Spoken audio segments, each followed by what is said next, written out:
حضرت بلال کی قربانی اور اذان کی عظیم داستان۔ دوستو، کیا آپ نے کبھی ایسی کہانی سنی ہے جس میں صبر، ایمان اور قربانی کی اعلیٰ مثال پیش کی گئی ہو؟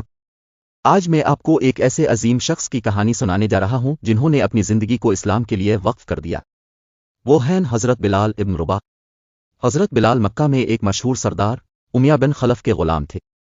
اسلام قبول کرنے پر انہیں بدترین تشدد کا سامنا کرنا پڑا، لیکن حضرت بلال کے دل میں صرف توحید کا یقین تھا اور ان کی زبان ہمیشہ کہتی تھی، احد احد، بس اللہ ایک ہے۔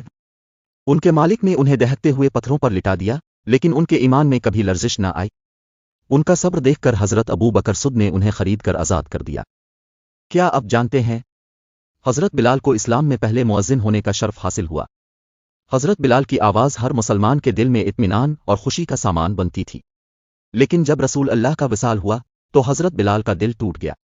مدینہ ان کے لیے ویران ہو گیا۔ انہوں نے مدینہ چھوڑ دیا، لیکن ایک دن ایک خواب نے انہیں واپس مدینہ لے آئے۔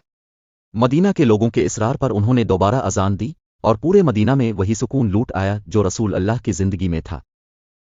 حضرت بلال کی یہ قربانی ہمیں سکھاتی ہے کہ جب دل اللہ اور اس کے رسول کی محبت سے بھرپور ہو تو دنیا کا کوئی طوفان آپ کو ہلا نہیں سکتا۔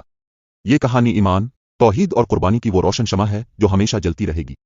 دوستو، اگر یہ کہانی آپ کے دل کو چھو گئی ہے تو اسے آگے ضرور پہنچائیں۔